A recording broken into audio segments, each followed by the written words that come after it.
আমার বাঁদিকে দেখো পুরো কুয়াশায় ভরে গেছে। কল্যাণী সোজা, রানাঘাট সোজা এবং দেখো শিলিগুড়িও সোজা। পুলিশটা কি আমাকে ডাকছে?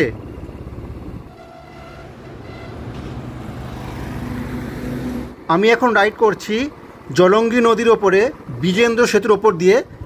এই গাছটা থেকে চিনতে পারছো এটা কি গাছ? কি সুন্দর দেখো, দুটো রাজহাঁস। শ্রী চৈতন্যদেবের বার্থ প্যালেস। অনেক সময় ধরে ওয়েট করছিলাম এরকম একটা দৃশ্য দেখবো বলে। ফাইনালি দর্শন পেয়ে গেলাম আমাদের সকলের প্রিয় ইসকন মন্দিরের। 4 নম্বর গেট দিয়ে ঢুকবো পার্কিংয়ের জন্য। আর এই দেখো এটাই হচ্ছে নামহট্ট ভবন। ওয়েলকাম টু ইসকন মায়াপুর গদা ভবন। দুপুরে লাঞ্চের টিকিট কত আছে? ব্রহ্মচারী প্রসাদম হল, এটা হচ্ছে চৈতন্য ভবন। কত সুন্দর দেখো। এটাই হচ্ছে 1 নম্বর গেট, শ্রী মায়াপুর চন্দ্রদয়া মন্দির। এই মন্দিরের ভেতরে শ্রী প্রভুপাদের একটি মিউজিয়াম আছে। বন্ধুরা তোমরা কিন্তু বিনামূল্যেও প্রসাদ গ্রহণ করতে পারো। চলে এসছি এখন গৌশালা।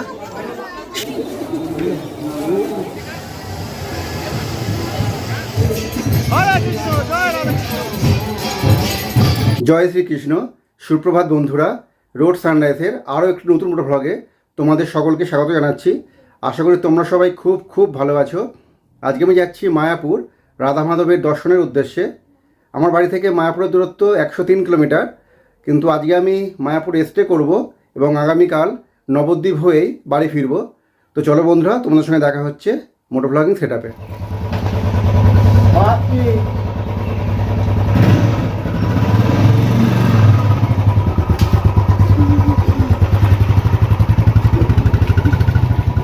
সুপ্রভাত বন্ধুরা, তোমাদের সবাইকে আরও একবার ওয়েলকাম জানাচ্ছি আমার ইউটিউব চ্যানেলে। বাড়ি থেকে বেরিয়ে পড়লাম মহাপ্রভুর দর্শনের উদ্দেশ্যে। এটাই হচ্ছে দত্তপুকুর সন্তোষপুর মোড়, আর আমি এখন যুক্ত হয়ে যাব NH-12 সাথে। বাঁদিকের রাস্তাটা বারাসাত, মধ্যমগ্রাম, বিরাটি হয়ে চলে যাচ্ছে এয়ারপোর্ট এবং দক্ষিণেশ্বর। আর ওই সোজা রাস্তাটা যাচ্ছে নীলগঞ্জ হয়ে ব্যারাকপুর। আর আমি নেব ডান দিকে, অর্থাৎ কৃষ্ণনগরের দিকে। সিগন্যাল তো খোলাই রয়েছে, দাঁড়াও আগে রাস্তাটা পার হয়ে নেই। তো বন্ধুরা আমি এখন যুক্ত হয়ে গেলাম NH-12 সাথে। এই NH-12 পুরনো নাম তোমরা অনেকেই জানো, NH-34। ম্যাক্সিমাম রাইডাররা কিন্তু এই NH-12 প্রতি রাইড করেই উত্তরবঙ্গে যায়, অর্থাৎ রানাঘাট, কৃষ্ণনগর, বহরমপুর, মালদা, ডালখোলা হয়েই পৌঁছে যায় শিলিগুড়িতে। আর এই দেখো বন্ধুরা, আমার বাঁদিকে দেখো পুরো কুয়াশায় ভরে গেছে। এই দেখো এই মাঠের ওপরে পুরো কুয়াশায় ভরে গেছে। ডান দিকে কিন্তু কুয়াশা নেই, কিন্তু বাঁ দিকে দেখো পুরো কুয়াশায় ভরে গেছে। আর রাস্তার পাশে যে মাটির স্তূপ দেখছো, এটা হচ্ছে NH-2টা চওড়া করা হচ্ছে। তোমরা হয়তো অনেকেই শুনেছো। আর বড় জাগলিয়া পর্যন্ত রাস্তাটা হয়ে গেছে। এখন বড় জাগলিয়া থেকে বারাসাত পর্যন্ত কাজ চলছে। আমি এখন রাইড করছি আমডাঙ্গার ওপর দিয়ে। আর আমার ডান দিকে হচ্ছে করুণাময়ী মায়ের মন্দির। এই দেখো এই রাস্তা থেকে একটুখানি গেলেই করুণাময়ী মায়ের মন্দির, অর্থাৎ কালী মায়ের মন্দির। তোমরা হয়তো এখানে অনেকেই এসেছো। 25শে ডিসেম্বর এখানে জাঁকজমক করে মায়ের পুজো হয়। তোমরা যারা এখানে আসোনি, তোমরা পারলে এখানে অবশ্যই ভিজিট করো। এবং এখানে 25শে ডিসেম্বর থেকে কিন্তু মেলাও বসে। তাই তোমরা যারা আসোনি, তোমরা পারলে অবশ্যই একবার মায়ের দর্শন করে যেও। এই মা কিন্তু খুবই জাগ্রত। বাসটা কি বাজেভাবে ওভারটেক করলো, আর ইনি দেখো ভয়তে দাঁড়িয়েই পড়েছেন। কাকা ঠিক করেছো, দাঁড়িয়ে পড়েছো? এই বাসটা দেখো কত সুন্দর, লেখা ছিল পৌলমী। বাঁদিকে হচ্ছে আমডাঙ্গা বিডিও অফিস। সত্যি যে বাসটা গেল দেখতে খুব সুন্দর ছিল। আমার তো এখন বাস চড়াই হয় না, শুধু বাস না, ট্রেনও চড়া হয় না। কারণ যখন ভাবি কোথাও যাব, বাইক নিয়ে রাইডে বেরিয়ে পড়ি। তাই এখন বাস আর ট্রেন চড়া প্রায় বন্ধই হয়ে গেছে। এই দেখো রাস্তাটা কতটা চওড়া হচ্ছে। বাঁ দিকে দেখতেই পাচ্ছ কতটা চওড়া হয়েছে, এবং ডান দিকেও দেখো অনেকটা চওড়া হয়েছে। এই রাস্তাটা পুরো কমপ্লিট হয়ে যাওয়ার পর ভাবো কত সুন্দর দেখতে লাগবে। এবং আমার মতো তোমরা যারা রাইডার আছো, ভাবো এখান থেকে রাইড করতেও কত ভালো লাগবে। বড় জাগলিয়া পর্যন্ত তো পুরো কমপ্লিট হয়েই গেছে। এখন সন্তোষপুর থেকে বড় জাগলিয়া পর্যন্ত কাজ চলছে। তারপরে সন্তোষপুর থেকে বারাসাত পর্যন্ত কাজ হবে। কল্যাণী সোজা, রানাঘাট সোজা এবং দেখো শিলিগুড়িও সোজা। ফাইনালি শিলিগুড়ির বোর্ডও দেখতে পেয়ে গেলাম। বন্ধুরা এখন রাইড করছি বড় জাগলিয়ার ওপর দিয়ে। আর এই দেখো এই বড়জগলি পর্যন্ত রাস্তাটা পুরো কমপ্লিট হয়ে গেছে এবং রাস্তাটা দেখো কত সুন্দর দেখতে লাগছে। বিশেষ করে ডিভাইডারের মধ্যে যে গাছগুলো লাগিয়েছে ওই গাছগুলোর জন্য দেখো রাস্তাটা আরও বেশি সুন্দর লাগছে। তোমরাও যখন উত্তরবঙ্গে রাইডে যাবে তোমরা এই NH-12 ধরেই কিন্তু উত্তরবঙ্গে অর্থাৎ নর্থ বেঙ্গলে চলে যেতে পারবে। রাস্তাটা সত্যি বন্ধুরা দারুণ করেছে, জাস্ট ফাটাফাটি। বাই রোড তোমরা যারা মায়াপুর যাবে তোমরা তো আমার ব্লগের মাধ্যমে জানতে পেরে যাচ্ছ, আর যারা ট্রেন পথে যাবে তোমাদেরকেও আমি জানাচ্ছি কীভাবে তোমরা ট্রেন পথে মায়াপুর যাবে। আর এই দেখো বড়জগলিয়া বাঁ দিকে আর শিলিগুড়ি হলো সোজা। রাস্তা দিয়ে রাইড করতে করতে যেতে যখন এই জিনিসটা দেখি না বন্ধুরা, এই দেখো আমাদের দেশের জাতীয় পতাকা দেখলে মনটা গর্বে ভরে যায়। সত্যি বন্ধুরা আমাদের দেশের জাতীয় পতাকা দেখলে আমরা বলো কতটা প্রাউড ফিল করি।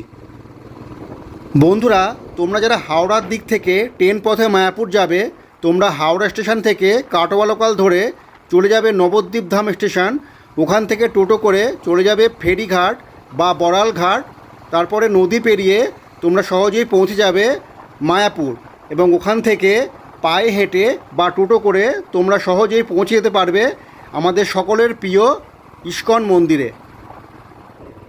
কৃষ্ণনগর 58 কিলোমিটার, চাকদা 15 কিলোমিটার আর কল্যাণী মোড় হলো 2 কিলোমিটার। বন্ধুরা তোমরা যদি কল্যাণী এক্সপ্রেস হয়েও আসো এই মায়াপুর যাওয়ার জন্য তোমাদের কিন্তু কল্যাণী এক্সপ্রেস থেকে কিন্তু তোমাদের এই NH-12 ধরতেই হবে। এই দেখো ওয়েলকাম টু NH-12, তো তোমাদের কিন্তু NH-12 দিয়েই মায়াপুর যেতে হবে। আর তোমরা যারা শিয়ালদা দিক থেকে আসবে তোমরা শিয়ালদা থেকে কাটোয়া লোকাল ধরে চলে আসবে নবদ্বীপ ধাম স্টেশন। টোল গেট হলো 2 কিলোমিটার, কল্যাণী বাঁ দিকে আর কৃষ্ণনগর হলো সোজা। আর দেখো কল্যাণী এমসও কিন্তু বাঁ দিকে। শিয়ালদা থেকে নবদ্বীপ ধাম আসবার পর ওখান থেকে টোটো করে চলে যাবে ফেরিঘাট এবং ফেরিঘাটে নদী পেরিয়ে তোমরা চলে যাবে মায়াপুরে। তারপর মায়াপুর থেকে তোমরা টোটো করে বা পায়ে হেঁটেও চলে যেতে পারবে ইস্কন মন্দিরে। তাছাড়া তোমরা যারা শিয়ালদা বনগাঁ লাইনে থাকো তোমরা বনগাঁ থেকে রানাঘাট হয়ে চলে যাবে কৃষ্ণনগর, তারপরে কৃষ্ণনগর থেকে ফেরিঘাট এবং ফেরিঘাট থেকে নদী পেরিয়ে মায়াপুর। সানরাইজটা হচ্ছে দেখো কত সুন্দর দেখতে লাগছে, আর ওয়েদারে কিন্তু এখনও ফগ রয়েছে। বন্ধুরা চলে আসলাম বাবা ট্রিপল বাম্পার। তো বন্ধুরা চলে আসলাম আজকে জার্নির প্রথম টোল প্লাজা, এটা হলো বারাসাত কৃষ্ণনগর টোল প্লাজা। মায়াপুর পর্যন্ত মনে হয় আর কোনো টোল প্লাজা নেই। তোমরা যারা নতুন রাইডার তোমাদের জন্য বলছি বাইকের জন্য কিন্তু কোনো টোল লাগে না, শুধু মাথায় রাখবে বাইকের লেন দিয়ে কিন্তু টোল গেট ক্রস করবে। পুলিশটা কি আমাকে ডাকছে? না না, পাশের জনকে মনে হয়, পাশে মনে হয় কোনো গাড়িকে ডাকছিল। এই দেখো মদনপুর সোজা এবং কৃষ্ণনগরও হলো সোজা। NH-12-এর স্পিড লিমিট 4 চাকা হলো 100 এবং ট্রাক হলো 80, কিন্তু দেখো বাইকের লিমিট দেওয়াই নেই।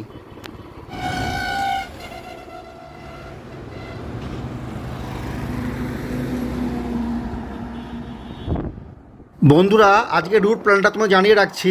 আর এই দেখো মায়াপুর ইস্কনের বোর্ড, মায়াপুর ইস্কন এখান থেকে 69 কিলোমিটার। তোমরা দেখলে আমি দত্তপুকুর সন্তোষপুর মোড় থেকে চলে এলাম আমডাঙ্গা এবং ওখান থেকে বড়জগলিয়া হয়ে এখন যাচ্ছি চাকদা, তারপর রানাঘাট ফুলিয়া হয়ে চলে যাব কৃষ্ণনগর। কৃষ্ণনগর থেকে মায়াপুরের দূরত্ব 16 কিলোমিটার। কৃষ্ণনগর থেকে ছাউডাঙ্গা বামনপুকুর হয়ে পৌঁছে যাব মায়াপুরে। বন্ধুরা চলে আসলাম চাকদা। এই দেখো সামনেই হচ্ছে চাকদা চৌমাথা, আর বাঁদিকের রাস্তাটা ওই দেখো সামনে বাঁদিকের রাস্তাটা চলে যাচ্ছে চাকদা, আর ডান দিকের রাস্তাটা চলে যাচ্ছে বনগাঁও। আর এই দেখো আমার সামনে 3 জন রাইডার, কিন্তু এদের লাগেজ নেই। এই দেখো আরও একজন আসলো কাপল রাইডার। সিগনালে যে 3 জন রাইডারকে দেখালাম এই দেখো এরাই সেই 3 জন রাইডার, কিন্তু এদের কারোর কাছেই কিন্তু কোনো লাগেজ নেই, মনে হচ্ছে মর্নিং রাইডে বেরিয়েছে। এইটা হচ্ছে MT-15 আর মাঝেরটা হচ্ছে FZ আর সামনেরটা হচ্ছে এই যে এইটা ক্লাসিক 350, আমারটাও ক্লাসিক 350। বন্ধুরা উইকেন্ডে কিন্তু নিজের বাইক নিয়ে রাইডে যাওয়ার মজাই আলাদা। বন্ধুরা এখন ক্রস করছি পায়রাডাঙ্গা। তোমাদের একটা কথা জানানো হয়নি, আমি কিন্তু আজকে মায়াপুর থেকে ব্যাক করব না, আজকে মায়াপুরে থাকবো। কারণ অন্যান্য বার যখনই মায়াপুরে যাই সকালে গিয়ে রাতের মধ্যেই ব্যাক করে ফিরে আসি, কিন্তু এইবারে গিয়ে মায়াপুরে থাকবো।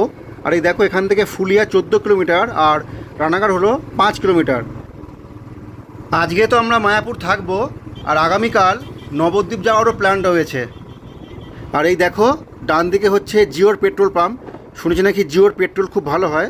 তো বন্ধুরা আজকে আমি ফিরবো না, রাতের মায়াপুর কেমন হয় সেটাও তোমাদের ঘুরিয়ে দেখাবো। রাইড করছি রানাঘাটের ওপর দিয়ে। এই দেখো ডান দিকের রাস্তাটা চলে যাচ্ছে রানাঘাট, এই রাস্তাটা। আর আমি এখন কৃষ্ণনগর পর্যন্ত NH-12 ধরেই রাইড করব। এই দেখো এই ডান দিকের রাস্তাটা চলে যাচ্ছে রানাঘাট, আর বাঁ দিকে দেখো একটা মন্দির রয়েছে, কোন ঠাকুরের মন্দির ঠিক বুঝতে পারলাম না।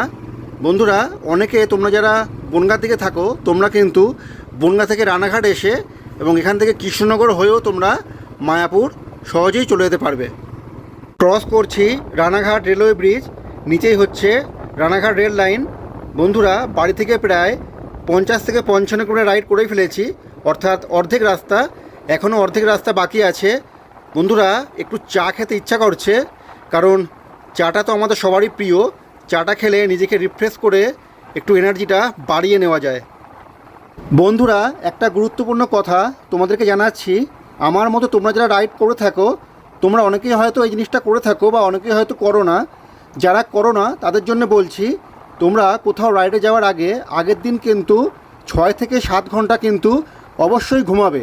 তার কারণ হলো তোমরা যখন সিটির ওপর দিয়ে রাইড করবে তখন ওখানে যানজট থাকবে এবং সেই কারণে তোমাদের কিন্তু ঘুমটা পাবে না। কিন্তু এই দেখো এইরকম হাইওয়ের উপর দিয়ে রাইড করলে দেখো পুরো ফাঁকা থাকে এবং তোমাদের একঘেয়েমি লাগতে পারে এবং সেই কারণে ঘুমটাও চলে আসতে পারে। তাছাড়া লাগেজ গোছাতে গোছাতে অনেক রাত্রির হয়ে যায় এবং সেই কারণে ঘুমটাও কিন্তু কমপ্লিট হয় না। তাই বলবো লাগেজটাকে আগের দিনকে গুছিয়ে রাখবে এবং রাইড করতে যাওয়ার আগের দিন তোমরা কিন্তু অবশ্যই 6 থেকে 7 ঘন্টা বা তার বেশি তোমরা পারলে কিন্তু অবশ্যই ঘুমিয়ে নেবে। তোমরা হয়তো আমাকে ফার্স্ট টাইম দেখছো NH-12 উপর দিয়ে রাইড করতে।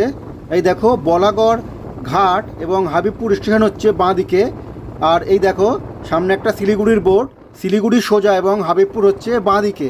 আমার ম্যাক্সিমাম রাইড কিন্তু NH-16 উপর দিয়ে হয়েছে, মানে তোমরা আমাকে এতদিন NH-16 উপর দিয়েই রাইড করতে দেখেছো।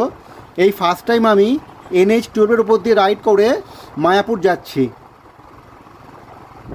সামনে দেখো পুলিশ দাঁড়িয়ে রয়েছে। আমি ফুলিয়া ক্রস করে এখন যাচ্ছি শান্তিপুরের দিকে। আর এই দেখো মালদার বোর্ডও দেখতে পেয়ে গেলাম। এখান থেকে মালদা হচ্ছে 223 কিলোমিটার, বহরমপুর 109 কিলোমিটার আর মায়াপুর ইস্কন হচ্ছে 38 কিলোমিটার। মানে আমাদের এখনও প্রায় 40 কিলোমিটারের মতন রাইড করতে হবে। এই দেখো কত শাড়িগুলো ছাপানোর পরে রৌদ্রে শুকাতে দেওয়া হয়েছে। বন্ধুরা আমরা এখন রয়েছি শান্তিপুরে। এই দেখো এইখানেও কত শাড়ি রৌদ্র দেওয়া হয়েছে। কলকাতা সহ বিভিন্ন জায়গার ব্যবসায়ীরা কিন্তু এখানে আসেন শাড়ি ক্রয় করতে। ইটলা বাঁদিকে, কালীরহাটও বাঁদিকে, আর দেখো ডালখোলা সোজা। তো বন্ধুরা দেখো যেতে যেতে ডালখোলার বোর্ডও দেখতে পেয়ে গেলাম। আর এই দেখো এটা কি ক্যামেরা ঠিক বুঝতে পারলাম না। যখন পুরী গেছিলাম কটকের পর থেকে কিন্তু এরকম রাস্তার উপরে অনেক স্পিড মিটার বসানো ছিল। আর এই দেখো রাস্তার দুপাশে বাঁদিকে দেখো এই যে দেখো গাছে কত আমের মুকুল হয়ে আছে। রাস্তার দুদিকেই দেখো আম গাছ রয়েছে এবং অসংখ্য মুকুল হয়ে রয়েছে। তোমরা যখন পুরী যাবে চেষ্টা করবে কটকের পর থেকে তোমাদের স্পিডটাকে 60-এর মধ্যে রাখতে। বন্ধুরা ফাইনালি চলে আসলাম কৃষ্ণনগর। আমি এখন রাইড করছি জলঙ্গি নদীর ওপরে বিজেন্দ্র সেতুর ওপর দিয়ে। আর এই দেখো এইটা হচ্ছে rail bridge, Jalangi rail bridge. আর আমি এখন রাইড করছি বিজেন্দ্র সেতুর ওপর দিয়ে। নিচ থেকে বয়ে গেছে জলঙ্গি নদী। এই জলঙ্গি নদী কিন্তু মায়াপুরে ভাগীরথী নদীর সঙ্গে মিলিত হয়েছে। তোমরা যখন নবদ্বীপ ধাম থেকে মায়াপুর যাবে নৌকা করে তখন দুই নদীর মিলন তোমরা দেখতে পারবে। আর বন্ধুরা কৃষ্ণনগর হচ্ছে নদিয়া জেলার মধ্যে অবস্থিত। আর কৃষ্ণনগরের নাম কি করে হয়েছে সেটা তো তোমরা সকলেই জানো। রাজা কৃষ্ণচন্দ্র রায়ের নাম অনুসারেই এই কৃষ্ণনগর নামটি হয়েছে। রাইড করবার সময় এই রকম দৃশ্য ক্যামেরাবন্দি করতে পারলে সত্যিই খুব ভালো লাগে। বন্ধুরা দেখো কত সুন্দর লাগছে। এই ট্রেনটা কৃষ্ণনগর থেকে শিলিগুড়ির দিকে যাচ্ছে। ডালখোলা 336 কিলোমিটার, মালদা 210 আর বহরমপুর হলো 84 কিলোমিটার। বন্ধুরা খুব তাড়াতাড়ি আমাদের নর্থ বেঙ্গল যাওয়াটা প্ল্যান হয়েছে, তো কবে হবে সেটাও তোমাদের খুব তাড়াতাড়ি জানিয়ে দেবো। চলে আসলাম চৌগাছা মোড়। এই চৌগাছা মোড় থেকে আবার বাঁ দিকে নেবো মায়াপুর যাওয়ার জন্য। যারা নতুন আসবে তোমরা এই চৌগাছা মোড়টা মনে রাখবে, এখান থেকে বাঁ দিকে নিতে হবে। আর এই দেখো গৌর পূর্ণিমা উৎসব 2026। বন্ধুরা মায়াপুরে কিন্তু এখন গৌর পূর্ণিমা উৎসব চলছে এবং সেই কারণে কিন্তু ভিড়টাও এখন বেশি হবে। এটাই হচ্ছে রেলওয়ে ক্রসিং। একটু আগে যে ট্রেনটা গেল, ট্রেনটা এখান থেকেই ক্রস করেছে। বাঁ দিকে হচ্ছে কৃষ্ণনগর আর ডান দিকে হচ্ছে শিলিগুড়ি বা এনজিপি। এই দেখো এই বাঁ দিকে হচ্ছে কৃষ্ণনগর আর এদিকে হচ্ছে শিলিগুড়ি। ট্র্যাক্টরে করে মাটি নিয়ে যাচ্ছে। রেলগেট ক্রস করবার পর দেখতেই পাচ্ছ রাস্তাটা সিঙ্গেল লেন হয়ে গেছে। এইখানে সাবধানে রাইড করতে হবে, কারণ গ্রাম্য পরিবেশে রাস্তার মধ্যে হাঁস, মুরগি, ছাগল তো দেখাই যায়। তাছাড়া চাষের জিনিস যেমন ধান, গম, পাট এই সমস্ত জিনিসও কিন্তু এনারা রাস্তার মধ্যে শুকোতে দিয়ে থাকেন। এই দেখো বন্ধুরা, এই গাছটা থেকে চিনতে পারছো এটা কি গাছ? তোমরা হয়তো অনেকেই চিনতে পারছো বা অনেকে হয়তো চিনতে পারছো না। যারা চিনতে পারছো না তাদের জন্য বলছি, এটা হচ্ছে ভুট্টা গাছ। 153 শ্রী বিশ্ব পুজো সেলিব্রেশন অফ অ্যাডভেন্ট। এটা কী ঠিক বুঝতে পারলাম না। বিশ্ব পূজা সেলিব্রেশনের 153 বছরের কিছু হয়তো অনুষ্ঠান চলছে। আর বন্ধুরা এখান থেকে ইস্কনের দূরত্ব কিন্তু আর বেশি দূর নেই। আর যতই এগিয়ে যাচ্ছি দেখো দুপাশে কিন্তু মন্দিরের সংখ্যাও বাড়তে থাকছে। আর এই দেখো বাঁ দিকে এটা হচ্ছে চৈতন্য মঠ। এটা কোনো মঠ হবে একটা। এই দেখো বন্ধুরা কি সুন্দর, দেখো দুটো রাজহাঁস। তোমাদের একটু আগে বলছিলাম না, এখানে রাস্তার মধ্যে হাঁস, মুরগি, ছাগল তো থাকেই, তার সঙ্গে সমস্ত চাষি জিনিসও কিন্তু এনারা এই রাস্তার মধ্যেই রোদ্দুরে দেন। এই দেখো আরও একটা মন্দির। এই মন্দিরটা হচ্ছে, দাঁড়াও দেখে বলছি তোমাদের, কিছু লেখা নেই। ও লেখা রয়েছে শ্রী চৈতন্যদেবের birth palace of Mahaprabhu Chaitanyadev, ওনার জন্মস্থান এটা। অনেক সময় ধরে ওয়েট করছিলাম এরকম একটা দৃশ্য দেখব বলে। জয় শ্রীকৃষ্ণ। বন্ধুরা উনি আমাকে প্রণাম করলেন, আমার মুখে ক্যামেরা লাগানো ছিল সেই জন্য জানি না উনি আমার দিকে তাকিয়ে প্রণাম করলেন। আমি ওই জন্য ওনাকে বললাম জয় শ্রীকৃষ্ণ। এই দেখো বন্ধুরা ফাইনালি দর্শন পেয়ে গেলাম আমাদের সকলের প্রিয় ইস্কন মন্দিরের। এত দূর থেকে ছুটে আসা রাধা মাধব এবং এই মন্দির দর্শনের উদ্দেশ্যে আমার মতো বিভিন্ন মানুষ পশ্চিমবঙ্গ তথা ভারতবর্ষের বিভিন্ন জায়গা থেকে ছুটে আসে রাধা মাধব আর এই মন্দির দর্শনের জন্য। বিদেশ থেকেও কিন্তু অনেক অনেক মানুষ আসেন রাধা মাধবের দর্শনের জন্য। তো বন্ধুরা আমরা এখন 4 নম্বর গেট দিয়ে ঢুকবো পার্কিংয়ের জন্য, কারণ গাড়ি পার্কিং 4 নম্বর, এই যে 4 নম্বর গেট।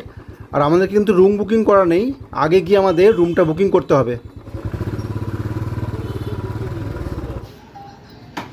30 টাকা দিয়ে আপাতত পার্কিংটা করে নিন। হ্যাঁ হয়ে গেছে টিকিট। মায়াপুরে এখন গৌর পূর্ণিমা মহোৎসব চলছে। আর এই দেখো এটাই হচ্ছে নামহট্ট ভবন। ভেতরে রিসেপশনে জিজ্ঞেস করলাম, এখানেও কিন্তু কোনো ঘর ফাঁকা নেই। এখান থেকেও তোমরা প্রসাদের কুপন কাটতে পারবে। আর এই দেখো এই বিল্ডিংটা কিন্তু রিপেয়ারিংয়ের কাজ চলছে। ওই হচ্ছে 4 নম্বর গেট, ওখান থেকে ঢুকেই হচ্ছে নামহট্ট ভবন। আমরা ঘর পেলাম না বলে আমরা এখন যাচ্ছি কথা ভবনের দিকে। আর এই দেখো এইখানেও একটা ধর্মশালা রয়েছে, গৌর নিতাই ধর্মশালা। এইখানে আমি জিজ্ঞেস করলাম, এইখানে রুম আছে এবং ভাড়া বলল পার হেড 100 টাকা, কিন্তু এখানে থাকলে কমন বাথরুম ইউজ করতে হবে।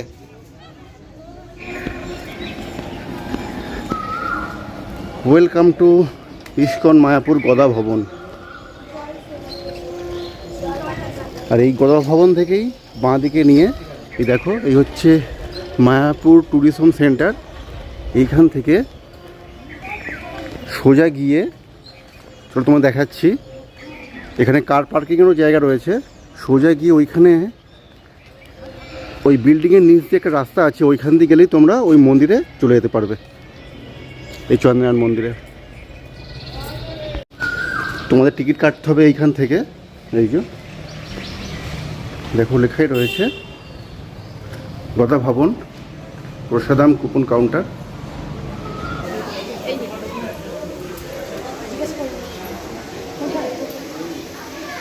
দুপুরে লাঞ্চের টিকিট কত আছে? 80 টাকা।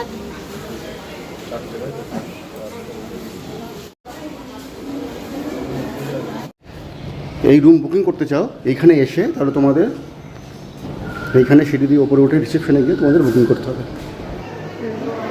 লম্বা লাইন পড়েছে টিকিটে। দেখো অলমোস্ট অনেকক্ষণ ওয়েটের পর আমাদের রুম বুক হয়ে গেছে। এটা হচ্ছে ভামসি ভবন, আর আমরা রুম পেয়েছি ওই সামনের বিল্ডিংটা ঈশ্বরদান ভবনে। যেহেতু এখানে গৌর পূর্ণিমা মহোৎসব চলছে, তাই ম্যাক্সিমাম ভবনের রুম কিন্তু পুরোপুরি ভর্তি হয়ে আছে। গদা ভবনে 2-3টে রুম ছিল, ভাড়া বলছিল 720 টাকা করে, কিন্তু ওইখানে থাকলে কমন বাথরুম ইউজ করতে হবে। আমরা কমন বাথরুম ইউজ করবো না বলেই গদা ভবন থেকে আমাদের এই ঈশ্বরদান ভবনে রুম বুক করে দিয়েছে। ম্যাক্সিমাম রুম এসি হওয়ার জন্য এইখানকার সব রুমের ভাড়া কিন্তু অনেকটাই বেশি। আর এই দেখো এই ভবনের সামনে একটা ছোট্ট জলাশয় রয়েছে, দেখো কত সুন্দর সুন্দর দেখো মাছ রয়েছে। এই দেখো বিভিন্ন কালারের মাছ, এই মাছটা দেখো কত সুন্দর। এই দেখো এই হচ্ছে আমাদের রুম, এই হচ্ছে রুম, ডবল বেড, একটা বেড এবং নিচে আরও একটা রয়েছে। এই দেখো রুম থেকে বাইরে ব্যালকনিটা, আর ওই যে ইস্কন মন্দির, খুব সুন্দর লাগছে এখান থেকে। আর দেখো নিচে কত ফুলের বাগান, তোমাদেরকে আমি আগেও দেখিয়েছি। ফ্যান আছে, এসিও রয়েছে, এই যে এসি, মিরর, এখানে জল গরম করার কেটলি রয়েছে। রুমের চাবি দেওয়ার সময় আমাদের এই ছোট্ট ব্যাগটা দিয়েছিল, দেখো এর মধ্যে ব্রাশ রয়েছে, শ্যাম্পু রয়েছে, চিরুনি, কাঠের চিরুনি, আর এই দেখো ব্রাশ রয়েছে, 4টে ব্রাশ ছিল এবং টুথপেস্ট, আর এটা হচ্ছে জেল, আর এ দেখো এখানে শ্যাম্পু রয়েছে, এই একটা ওয়ার্ড্রপ,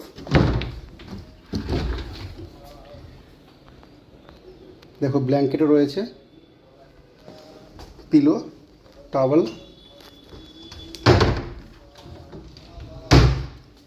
আর এইখানে আমাদের রাইডিং গিয়ারসও রেখেছি, হেলমেট রেখেছি এখানে, চেয়ার, টেবিল। বাথরুম তোমায় দেখাই, এই হচ্ছে বাথরুম, কোমোড,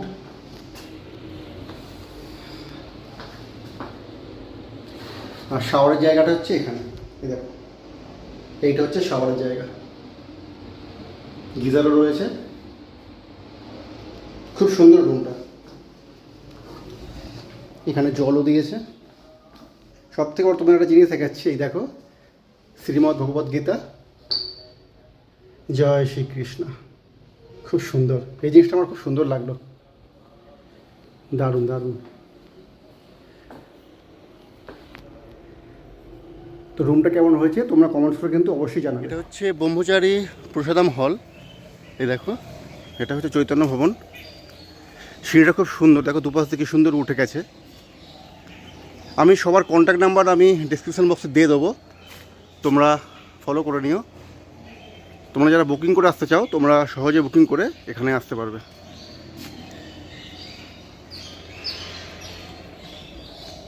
এখানে বোর্ডগুলো রয়েছে, টেম্পল, মন্দির, তোমার শঙ্খ ভবন, চক্র ভবন, গৌরাঙ্গ কুটির, নিত্যানন্দ কুটির, সব এই দিকে।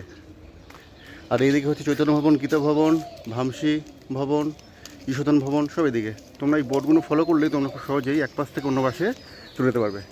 আর এই দেখো কি সুন্দর লাগছে মন্দিরটা, কত সুন্দর দেখো।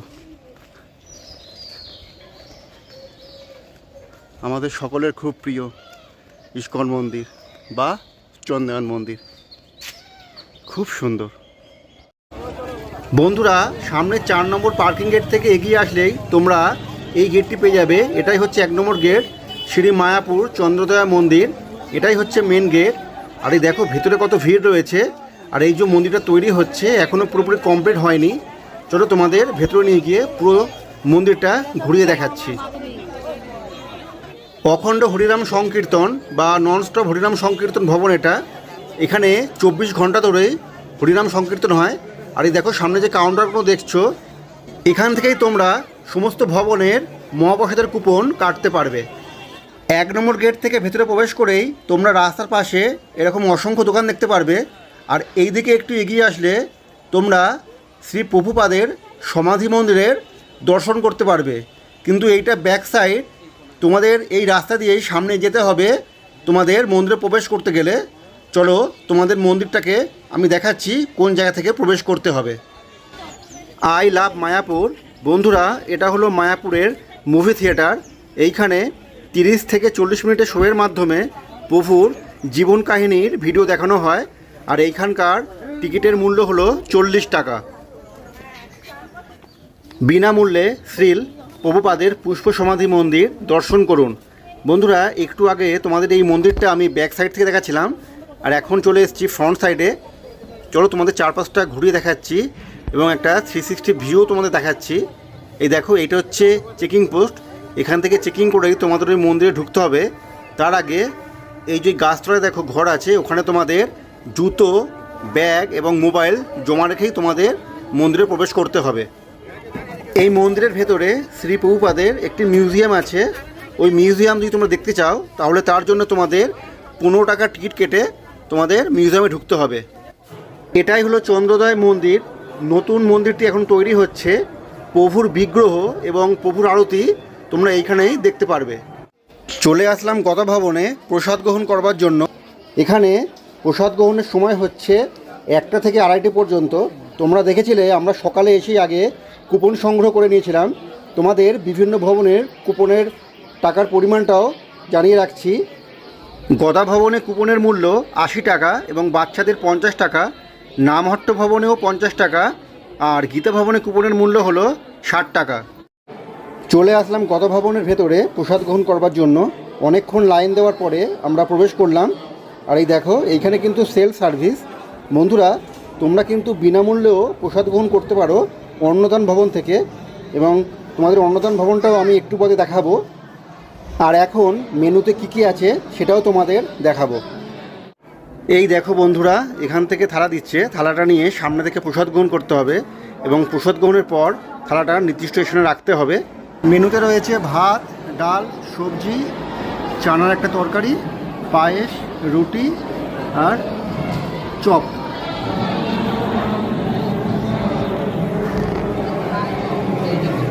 Good evening friends, good evening from Mayapur. আমরা এখন যাচ্ছি গোশালা গোমাতা দর্শন করতে। ওইখানে ভিডিও করতে দেবে কিনা বলতে পারছি না ভেতরের। তো চলো, যদি ভিডিও করতে দেয় তোমাদের পুরো গোশালাটা আমি ঘুরিয়ে দেখাবো। চলে এসছি এখন গোশালা গোমাতা দর্শন করতে। চলো ভেতরে গিয়ে তোমাদের দেখাচ্ছি।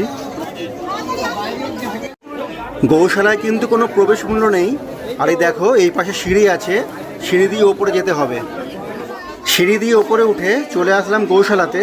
এই দেখো, ওইখানে কত গোমাতা রয়েছে, তোমাদের পুরোটাই ঘুরিয়ে দেখাবো। তার আগে তোমাদের একটা কথা বলে রাখি, এইখানে গৌমাতাদের সেবার জন্য অনুদান বক্স আছে। তোমরা কিন্তু ডোনেট অবশ্যই করবে।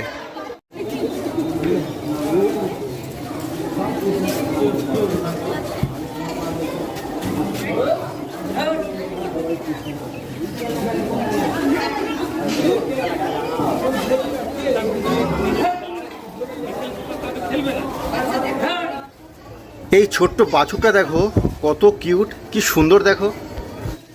আর এইখানে এই গৌমাতার সাইজ দেখো কত বড়, দেখো কি বিশাল সাইজ। এত বড় গৌমাতা কিন্তু আমাদের ওদিকে দেখাই যায় না। আর এই পাশে দেখো আরও একটা গৌমাতা রয়েছে, দেখো এইটারও সাইজ কত বড়। আর দেখো এই গোমাতার শিংটা কত বড়, কি বিশাল সাইজ দেখো শিংটার। বাপরে বাপ, কত বড় শিং দেখো। এই গৌশালার গৌমাতাদের দুধ থেকে তৈরি ঘি, দই, ক্ষীর, লস্যি এই দোকানে পাওয়া যায়। এই দেখো, বাড়ির জন্য ঘি নিয়েছি আর এইখান থেকে 2 কাপ ক্ষীর অর্ডার করেছি। এই দেখো 2 কাপ ক্ষীর 100 টাকা। গৌশালায় যাওয়ার পথে বন্ধুরা তোমরা এই অন্নদান ভবনটি দেখতে পাবে। এই দেখো এটাই হচ্ছে অন্নদান ভবন বা অন্নদান কমপ্লেক্স।